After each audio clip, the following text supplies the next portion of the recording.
गारपीटग्रस्तांसाठी आणखी 352 कोटी रुपये देण्याचा केंद्राचा निर्णय। राज्यातील गारपीटग्रस्त शेतकरी पीक कर्जास पात्र असल्याचा सहकार खात्याचा निर्वाळा। मराठवाड्यातील गारपीटग्रस्तांसाठी 220 कोटी आणि राज्यात 1 लाख हेक्टरवर उन्हाळी पिकांची पेरणी। नमस्कार, आता पाहूया सविस्तर वृत्त। महाराष्ट्रासह अन्य काही गारपीटग्रस्त राज्यांना आणखी मदत निधी देण्याचा निर्णय केंद्रीय मंत्री गटाने सोमवारी घेतला आहे। प्रामुख्याने फळबागांच्या पुनरुज्जीवनासाठी ही मदत असून या अंतर्गत राज्याला 352 कोटी रुपयांची मदत मिळणार आहे। राष्ट्रीय फलोद्यान मोहिमेअंतर्गत शेतकऱ्यांना फेर लावणी आणि पूर्ववत होऊ शकतील अशा बागांसाठी मदत करण्याचा निर्णय घेण्यात आला। यात द्राक्ष बागा, संत्र्यासारख्या सायट्रसयुक्त फळांच्या बागा, केळी, डाळिंब, पपई, काजू आणि आंबा या फळबागांचा समावेश करण्यात आला आहे। फेब्रुवारी व मार्च महिन्यात झालेला अवकाळी पाऊस आणि गारपीट यामुळे शेतपिके आणि फळबागांचे नुकसान झालेल्या शेतकऱ्यांकडून डिसेंबर 2014 पर्यंत पीक कर्जाची सक्तीने वसुली करू नये, तोवर या शेतकऱ्यांना थकबाकीदार समजण्यात येऊ नये आणि पुढील हंगामासाठीही हे शेतकरी कर्ज घेण्यास पात्र राहतील अशा स्पष्ट सूचना राज्याच्या सहकार खात्याने दिल्या आहेत।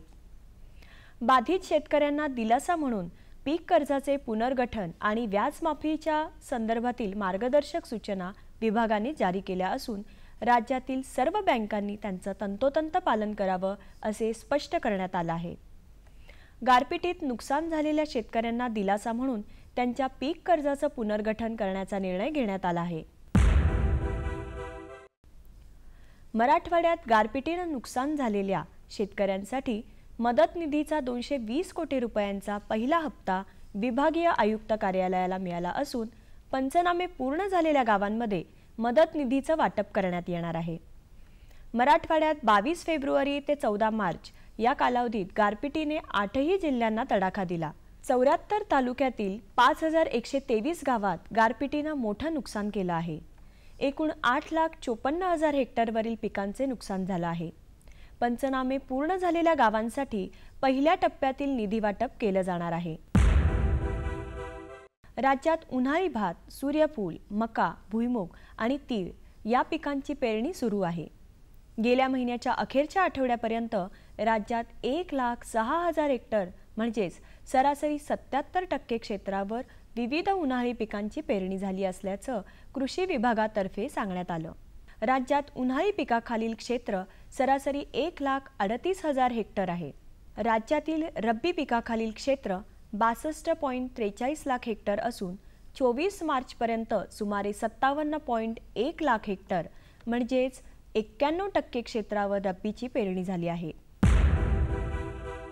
कृषी विज्ञान केंद्राने विद्यापीठाच्या तंत्रज्ञानासोबतच या भागातील शेतकऱ्यांच्या दृष्टीने उपयुक्त तंत्रज्ञानाचा प्रात्यक्षिकात समावेश करून प्रसार करावा असे प्रतिपादन वसंतराव नाईक मराठवाडा कृषी विद्यापीठाचे कुलगुरू डॉक्टर बी व्यंकटेश्वरलू यांनी नुकतेच केले। विद्यापीठातील विस्तार शिक्षण संचालनालयातर्फे आयोजित एका कार्यशाळेत ते बोलत होते। मराठवाड्यातील 11 कृषी विज्ञान केंद्रांच्या आगामी आर्थिक वर्षाचा वार्षिक कृती आराखडा निश्चित करण्यासाठी ही कार्यशाळा घेण्यात आली। हैदराबाद येथील विभागीय संचालक डॉक्टर एन सुधाकर, मुख्य शास्त्रज्ञ डॉक्टर के दत्तात्री, विस्तार शिक्षण संचालक डॉक्टर अशोक ढवण, संशोधन संचालक डॉक्टर दत्तप्रसाद वास्कर आदी यावेळी उपस्थित होते। शेतकऱ्यांच्या विद्यापीठाकडून अनेक अपेक्षा आहेत, त्या पूर्ण करण्याची जबाबदारी प्रत्येकाची आहे। नैसर्गिक संकटाचा सामना करण्यासाठी शेतकऱ्यांना शास्त्रज्ञांनी मार्गदर्शन करावे। शेतकऱ्यांपर्यंत तंत्रज्ञान पोहोचवण्यासाठी SMS, मोबाईल सेवांचा वापर करावा असे आवाहन डॉक्टर व्यंकटेश्वरलू यांनी यावेळी केले। ढगाळ व आर्द्रतायुक्त वातावरण डाळिंबावर तेल्या रोगाचा प्रादुर्भाव होण्याची दाट शक्यता लक्षात घेऊन प्रतिबंधात्मक उपाययोजनांचा वापर कटाक्षाने एकत्रितपणे ग्रामपातळीवर करावा। याकरिता नुकसानग्रस्त फांद्या, पाने, फळे जाळून नष्ट करावे आणि 1% बोर्डो मिश्रण किंवा 25 ग्रॅम कॉपर ऑक्झिक्लोराइड प्रति 10 लिटर पाण्यात मिसळून फवारणी करावी।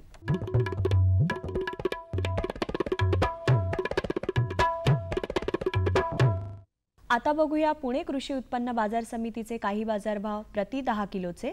हिरवी मिरची कमाल 250 रुपये, किमान 180 रुपये।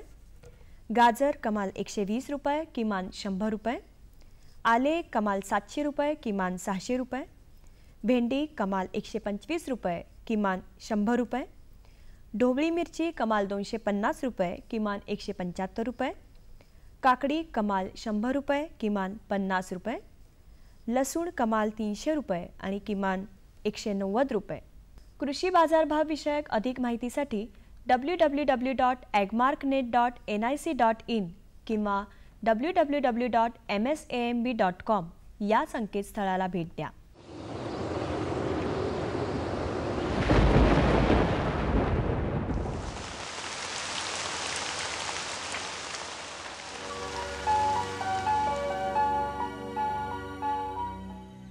राज्यात हवामान मुख्यतः कोरडे होते। राज्यात 43.5 कमाल तापमानाची नोंद भिरा येथे झाली। येत्या 48 तासात राज्यातील हवामान मुख्यतः कोरडे राहील। राज्यातील काही प्रमुख शहरांचे तापमान अंश सेल्सिअसमध्ये पुढील प्रमाणे: मुंबई कमाल 33 अंश सेल्सिअस, किमान 22 अंश सेल्सिअस। पुणे कमाल 34, किमान 22। नागपूर कमाल 39, किमान 25। नाशिक कमाल 36, किमान 21। औरंगाबाद कमाल 37, किमान 24। कोल्हापूर कमाल 37, किमान 19।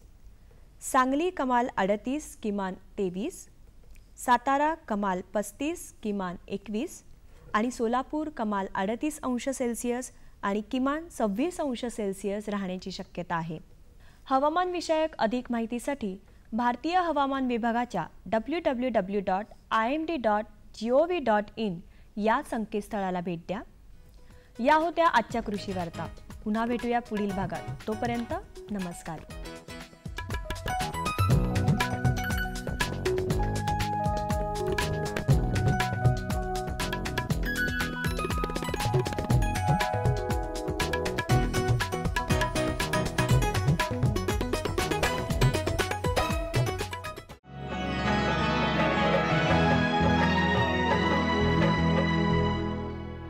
हे घे, आणखी सांग। बस. अरे हे काय भाऊ, इतकं कमी रासायनिक खत? शेती सोडली आहेस का? शेती नाही, नादानपणा सोडतोय। मातीचं परीक्षण केलंय। आता तर भाऊ जितकं आवश्यक आहे तितकंच खत शेतात टाकू। शेतकऱ्यांनो, आजच आपल्या जिल्ह्याजवळच्या भूमी परीक्षण प्रयोगशाळेत मातीचं परीक्षण अवश्य करवा आणि मातीची पोषक तत्व, आर्द्रता व रोपांचा विकास बघता केवळ आवश्यकतेनुसारच पोषक तत्व घाला। आणि हो, मातीतलं गंधक, जस्त, बोरॉन सारख्या पोषक तत्वांविषयीही जाणून घ्या। खत आणि जैविक खताच्या योग्य उपयोगानं भूमीचा सकसपणा टिकवून ठेवा, उत्पादकता वाढवा, खर्च कमी करा आणि बहुमोल परकी चलन वाचवण्यातही सहकार्य करा। आणि हो, मंदगतीनं नायट्रोजन उपलब्ध करून देणारी खतं जसं कडुलिंबयुक्त युरियाला प्राधान्य द्या आणि युरियाचा पानांवर शिडकाव करा। अरे वा, तू तर खरोखरी समजूतदार झालास रे। आणखी माहितीसाठी संपर्क करा जिल्हा कृषी अधिकारी किंवा शेतकरी कॉल सेंटर। आई, मला खायला दे ना। धीर धर बाळू, अजून डाळ शिजली नाही। चिंता करू नको बाळूची आई, यंदाच्या बारीला डाळ चांगली शिजल। म्हणजे व NFSM द्वारे डाळीचं उत्पादन वाढवण्याची पद्धत करण्यासाठी 1000 भागांची निवड करण्यात आली आणि त्यामध्ये आपल्या भागाचा बी समावेश आहे। त्यांना आमचा काय फायदा हो? आपल्या 5 एकर शेतासाठी लागणारं खत आणि कीटनाशक याशिवाय मिनी किट बी भेटल। पर इतक्या डाळीचं करायचं काय? सरकारनं कडधान्याचं आधारभूत मूल्य खूप वाढवलं आहे आणि त्याच्या खरेदीची पुरी व्यवस्था केली आहे। त्यानं मिळकत बी वाढल। आमचा बाळू एक चांगल्या शाळेत जाऊन शेती शास्त्रज्ञ बनल।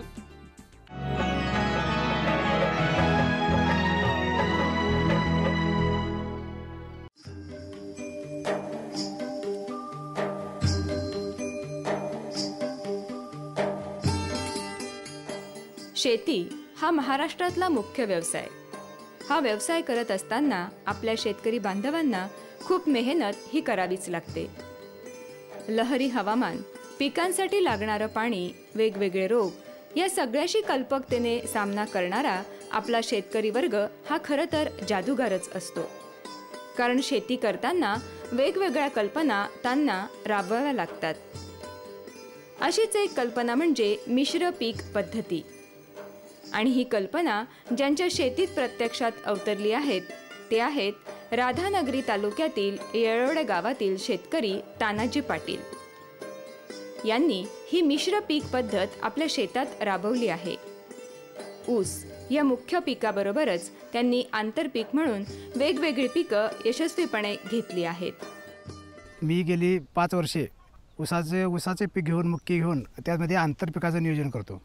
यावर्षी मी 36 गुंठे क्षेत्रावरती 4 फूट सरी सोडून त्यामध्ये मिरची, तूर, उडीद, मटकी, मसुरा या पिकांचे नियोजन केलं असून हळद 4 फूट सरीवरती भुईमूग अशा पिकाचं नियोजन केलं असून त्यामध्ये मिरची 200 किलो, मटकी 50 किलो, मसुरा 50 किलो, उडीद 60 किलो आणि भुईमूग 8.5 पोती, परत तूर 180 किलो असे उत्पादन काढले असून या 36 गुंठे क्षेत्रावरती. त्यासाठी मी आधी मे महिन्यामध्ये ऊस गेल्यानंतर ऊसाची पाचर सकट कुट्टी करून घेतली. नंतर 17 टेलर डम्पिंग शेणखत घातले. नंतर बकरीचे 250 बकरींचे तर 18 दिवस बसवले. नंतर नांगरट करून त्यामध्ये ट्रॅक्टरच्या सहाय्याने बांडगे मारून 4 फूट सरी सोडून घेतली. 4 फूट सरी सोडल्यानंतर जूनमध्ये पहिला पाऊस पडला. नंतर 18 टप तणनाशक वापरून नंतर 8व्या दिवशी सर्व पिकांचे नियोजन केले. पहिल्या 6 जूनला मिरचीचे बी टोकणले मध्यभागी सरीच्या. नंतर दोन्ही साईडला एका साईडला उडीद, एका साईडला मटकी टोकणली, एका साईडला भुईमुग टोकणला. अशा तऱ्हेने 4 फुटा सरीवरती 5 पिकाचे नियोजन केले. एकूण माझी 36 गुंठे क्षेत्रावरती 70,000चे उत्पादन निघाले असून मला 17,000 रुपये खर्च आलेला आहे. मिश्र पीक पद्धतीने शेती करताना विशेषतः त्यांनी सेंद्रिय खताचा वापर जास्त केला. या खतामुळे पिकांची रोगप्रतिकार क्षमता जास्त वाढते, उत्पादनही भरघोस मिळतं. शेणखत आणि लेंडी खताच्या वापरामुळे मला रासायनिक खत कमी प्रमाणात वापरले आहे. त्यामुळे मी फक्त मिश्र खतासाठी 60 किलो खत वापरले असून ऊसासाठी 120 किलो खत वापरले आहे. शेणखत आणि लेंडीच्या खताचा फायदा मला रासायनिक खत कमी वापरण्यास आलं. पाण्याची पद्धत सरीच्या सरला पाणी सोडण्याची पद्धत आहे. त्यामुळे सर्व पिकांना पाणी समान बसून पाणी सरीमध्ये फक्त तुंबत नाही आणि त्याचा प्रादुर्भाव पिकावर होत नाही. शेणखत आणि लेंडी खतामुळे या पिके तजेलदार असून रोगराई कमी पडतात. कीटकनाशकामध्ये रोगर बुरशीनाशकाचा वापर केला आहे. दर 15 दिवसांनी फवारणी करून त्यामुळे शेणखत वापरण्याने रोग इतर कमी आलेला आहे. मिश्र पीक हे 2 महिन्यानंतर 2.5 महिन्यात निघतं. त्यामुळे इतर ऊसाला त्याचा त्रास होत नाही. त्यामुळे आंतरपीक काढण्यात काही शेतकऱ्याला अडचण नाही त्यात. या 36 गुंठे क्षेत्रावरती सर्व मिश्र पीक केल्यामुळे मला बोनस पीक म्हणून 17,000 मिळालं असून ऊसाचं 50 टनाच्या वरती माझे उत्पादन निघणार आहे. अशा पद्धतीने कल्पकतेने शेती करताना मुख्य पीक तर भरघोस मिळतंच, पण आंतरपिकाचाही भरपूर लाभ शेतकऱ्यांना मिळतो. पण हे करत असताना शेतकरी बांधवांनी शेताची नांगरणी व्यवस्थित मात्र करायला हवी. तसंच शेणखतही मुबलक प्रमाणात शेतीला द्यायला हवं. ह्या गोष्टी शेतकऱ्यांनी पाळल्यास शेतीपासून त्यांना हमखास भरघोस उत्पादन मिळेल हे नक्की.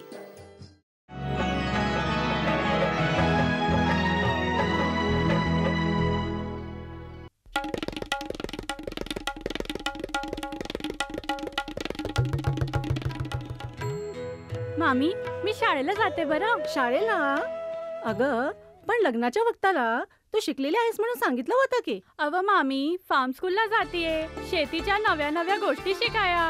तुम्ही बी चला की. फार्म स्कूल, जिथे शेतकऱ्यांना पिकांचा उपज वाढवायच्या सर्व गोष्टी शिकवल्या जातात. जसं मातीच्या पोतानुसार कोणती खतं योग्य आहेत, कोणती बियाणं आणि गरजेनुसार कोणती कीटकनाशकं उत्तम आहेत. खर्च बेताचा, लाभ मोलाचा.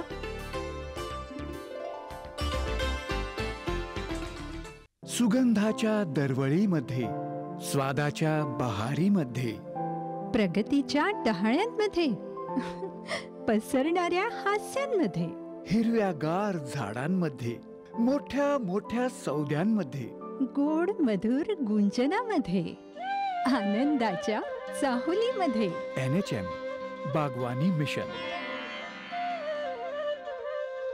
आमची आकांक्षा आपलं स्मित हास्य.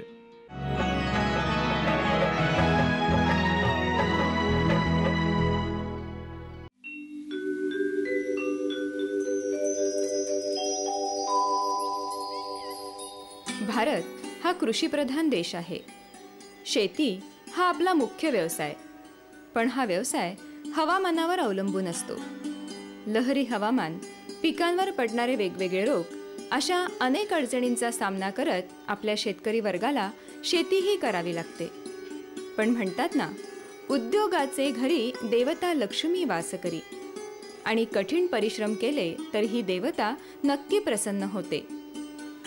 असाच एक बहुविध पीक पद्धतीचा प्रयत्न कोल्हापूर भागात यशस्वी झालाय. राधानगरी तालुक्यातील घोटवडे गावातील शेतकरी महेश डोंगळे यांनी शेती करताना येणाऱ्या समस्यांवर मात करत बहुविध पीक पद्धतीचा हा मार्ग स्वीकारलाय. सगळ्यात प्रथम त्यांनी पपईची लागवड केली. ह्या पिकासाठी पाणी आणतानाही त्यांना अनेक प्रयत्न हे करावे लागले. सुरुवातीला आम्ही 2000 सालापासून मी शेतामध्ये काहीतरी करण्याचा प्रयत्न केला. तर घोटवडे येथील जमिनीमध्ये आम्हाला शेती करत असताना मर्यादा आल्या. मग त्यामध्ये आम्ही पपई, केळी, निशिगंध अशी पिके घेतली. पण ते एक गोष्ट आमच्या लक्षात आली की ही पिके करत असताना याला चांगला निचरा होणारी जमीन पाहिजे. मग त्यासाठी आम्ही भोगावती आमची जमीन होती ती आम्ही डेव्हलप करण्याचा प्रयत्न सुरू केला. तर तिथं एक अडचण अशी होती की तिथे जायसाठी म्हणजे रस्तासुद्धा नव्हता किंवा तिथे ट्रॅक्टर वगैरे अशी काही अवजारे चालत नाहीत. तर मग आम्ही सुरुवातीला ते एक मोठं धाडस केलं म्हणा की आम्ही तिथे बैलांनी नांगर तास घालून तर त्यामध्ये 7 फुटाच्या सऱ्या पडल्या आणि मग तिथं पपई लावण्याचा आम्ही निर्णय घेतला. कारण आम्हाला जुना अनुभव पपईचा होताच, तर त्यातलं उत्पादन अर्थशास्त्रसुद्धा आम्हाला माहिती होतं, म्हणून आम्ही ती जमीन निवडली.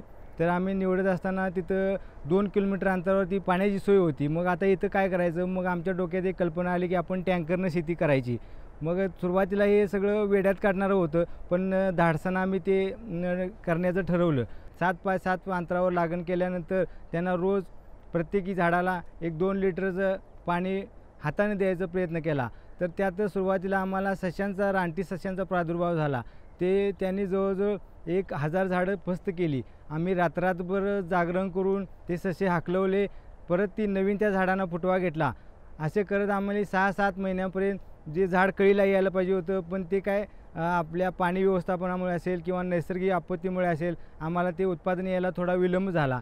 पण अशातच ते 1 जूनपर्यंत त्यांना कळी अवस्थेत ते झाडं तयार झालीत आणि मग पावसाची सुरुवात झाल्यानंतर 1 महिन्याभरातच अतिशय प्रचंड वेगाने झाडाची वाढ होऊन आम्हाला जी जुलैपर्यंत एक फळधारणेची अवस्थेत दिसून आली. मग चांगली फळधारणा दिसल्यानंतर आम्ही एक मोठ्या धाडसानं नदीवरून पाईपलाईन आणायचं ठरवलं. 2 किलोमीटर अंतरावर 6-6.5 फूट पाईपलाईन होती. 260 त्याचं हेड होतं जमिनीपासूनचं अंतर. तर आम्ही ते इंजिनिअरिंगच्या सहाय्याने म्हणजे प्लॅन आऊट करून आम्ही ते नदीवरून पाईपलाईन 1 महिन्याभरातच म्हणजे ऑक्टोबरमध्ये आम्ही ते नदीवरून पाणी आणलं. मग त्यानंतर त्याची पाणी आणल्यानंतर त्याची अडचणच दूर झाली. आम्हाला त्या पपईपासून 160 टन उत्पादन मिळालं. त्याचं मार्केटिंग आम्ही गोव्यामध्ये केलं. जवळजवळ त्याचे 6-6.5 लाख रुपये निघाले. पपईच्या यशस्वी उत्पादनानंतर त्यांनी उत्साहाने मोगऱ्याची शेती सुरू केली.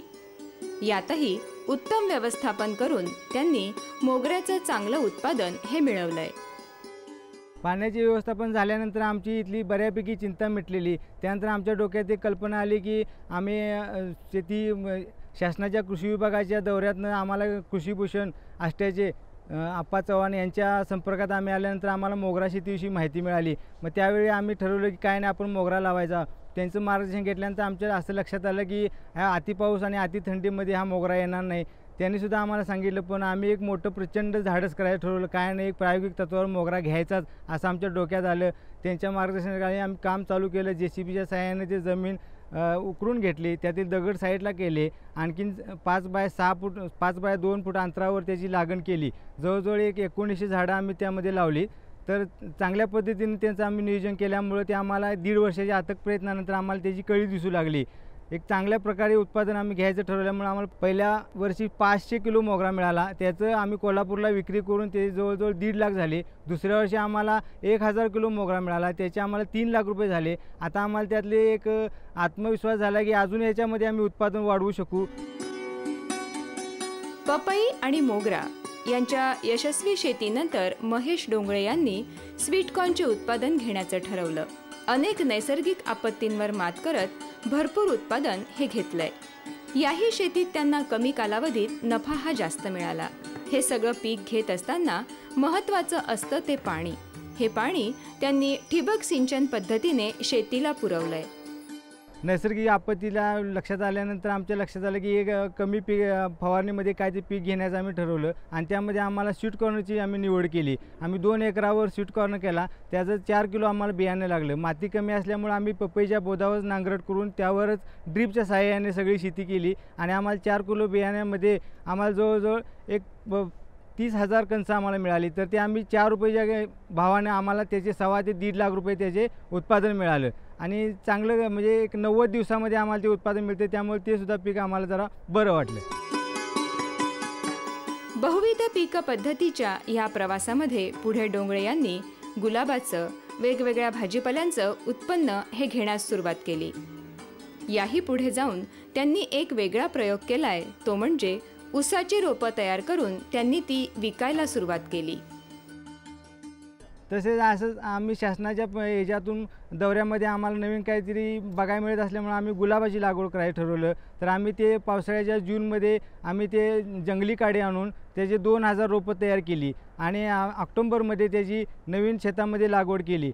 तर ते थोडं त्याला म्हणजे पाण्याचं व्यवस्थापन आम्ही ऑक्टोबर नोव्हेंबरमध्ये मोटर बसवत असल्यामुळे पाणी थोडं कमी पडल्यामुळे त्याची 1000 झाडं आमची चांगल्या प्रकारे जगल्यात. आता आम्ही त्याचं डोळ्याचं ग्लॅडिएटर जातीचं आम्ही त्यावर डोळा भरून आता भरण्याच्या अवस्थेत आलेला आहे आणि आम्ही आता तो भरून घेऊन त्याच्यापासून सुद्धा आम्ही चांगलं उत्पादन घ्यायचा प्रयत्न केला आहे. ह्या सगळ्या पिकांच्या बरोबर काही थोडा भाग आम्ही भाजीपाल्यासुद्धा निवडला आहे. त्यामध्ये आम्ही वांगी केलेली, जंगली जातीची वांगी आम्ही जंगली रोप आणून त्यापासून आम्ही डोळे भरून त्याचंसुद्धा आम्ही एक 6-7 वर्षाचं नियोजन केलं. पण त्यामध्ये थोडं खोडकिडीचा प्रादुर्भाव आल्यामुळे ते आम्ही जंगली झाडं काय आम्हाला पूर्णपणे यशस्वी झाली नाही. तर त्यातच आमच्या असं लक्षात आलं की आपण काही वेळ थोडं मेथी, कोथिंबीर असे सुद्धा भाजीपाला घ्यावे आणि आम्ही तो एक 10 गुंठ्याचा प्लॉट असा ठेवला आहे की दर टप्प्याटप्प्यानं आम्हाला त्यामध्ये मेथी आणि कोथिंबीरची सुद्धा आम्ही निवड करून आम्ही स्थानिक बाजाराला आम्ही त्याची विक्री करतो. आमच्या शेजारीच एक 2-2 किलोमीटर अंतरावर बाजार असल्यामुळे आम्हाला त्याची विक्री करायची फारशी अडचण येत नाही.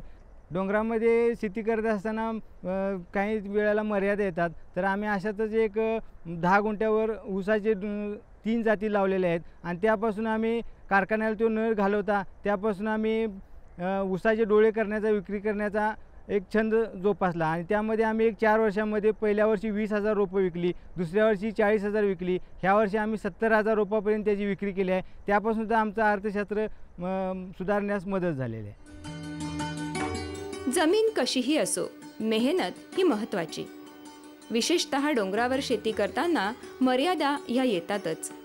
पण याही अडचणींवर मात करत डोंगळे यांनी बहुविध पीक पद्धतीचा प्रयोग यशस्वी करून दाखवलाय आणि यशाचा हा प्रवास तेवढ्याच जोमानं आजही सुरूच आहे.